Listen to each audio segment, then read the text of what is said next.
दोस्तों नमस्कार। क्या आप जानते हैं कि आज का दिन हम हिंदुस्तानियों के लिए बहुत ही इम्पोर्टेंट है। जी हाँ, ये आज का ही दिन है जब हमारे देश के बहुत ही बेहतरीन साइंटिस्ट जिनका नाम डॉक्टर सीवी रमन है, उन्होंने अपनी थ्योरी दी थी जो कि रमन्स इफेक्ट के नाम से इतिहास में दर्ज हो चुकी है। और इसी के लिए उन्हें 1930 का नोबेल प्राइज भी दिया गया था, जो कि भौतिक शास्त्र में यानी कि फिजिक्स में दिया गया था। He was one of the best physicist of those days. उनकी थ्योरी उस टाइम दी गई जिस टाइम साइंस केवल स्टार्ट ही कर रहा था। हालांकि साइंस एक अपने में बहुत बड़ी फील्ड है, हर जगह साइंस है, लेकिन वो टाइम था 1928 और आज का दिन यानी कि 28 फरवरी 1928, जिस टाइम उन्होंने स्कैटरिंग ऑफ लाइट के नए ही पैमाने डिस्कस किए और दुनिया के सामने अपनी थ्योरी पेपर्स रखे, जिसे सुन करके पूरा विश्व एकदम थर्रा गया। रमन्स की थ्योरी न ही केवल स्कैटरिंग ऑफ लाइट को बहुत बेहतरीन तरीके से एक्सप्लेन की, बल्कि उनकी थ्योरी ने क्वांटम फिजिक्स, जो कि मॉडर्न फिजिक्स की बहुत ही बेहतरीन फील्ड है, उसके नए नए डेवलपमेंट में भी काफ़ी योगदान दिया।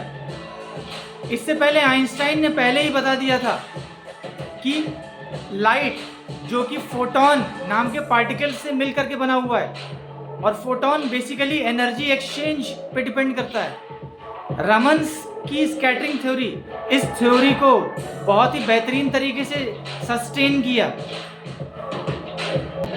इनकी इसी उपलब्धि के चलते 2 साल बाद यानी कि 1930 में उस साल का फिजिक्स की फील्ड में Nobel prize doctor C V Raman को दिया गया। उनकी थ्योरी को समझने के लिए हमें सबसे पहले स्कैटरिंग ऑफ लाइट जानना होगा। स्कैटरिंग ऑफ लाइट और डिस्पर्जन ऑफ लाइट। तो जब प्रकाश किसी पारदर्शी मीडियम के सामने से गुजरता है तो उसमें बेंडिंग हो जाती है, यानी कि स्पीड ऑफ लाइट चेंज हो जाता है। अगर मीडियम चेंज हो गया तो स्पीड ऑफ लाइट चेंज हो जाएगी। ये आपने 10+2 लेवल में ज़रूर पढ़ा होगा। उसी तरीके से जब लाइट किसी पारदर्शी प्रिज्म, जिसका शेप ट्राइगोनल होता है, उससे अगर पार हो तो वो 7 कलर में डिवाइड हो जाता है। इसे हम डिस्पर्जन ऑफ लाइट कहते हैं। Means splitting of white light into 7 colours is called as dispersion of light. ये हमें 10+2 में पढ़ा होगा और आपने भी पढ़ा होगा। अब दूसरी चीज़ होती है जिसे स्कैटरिंग ऑफ लाइट कहते हैं। स्कैटरिंग ऑफ लाइट तब होती है जब आपने ध्यान दिया होगा कि सुबह के टाइम और शाम के टाइम सन यानी कि सूर्य का जो रंग है यानी कि कलर, वो लाल होता है।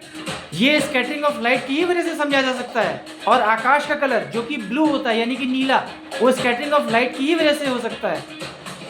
ये सब चीज़ें जो कि हमारी नेचुरल फिनोमेनन है, उसे रमन्स इफेक्ट की ही वजह से बहुत अच्छे से समझा सकता है। और रमन्स इफेक्ट स्पेक्ट्रोस्कोपी में भी बहुत ही बेहतरीन साबित हुआ।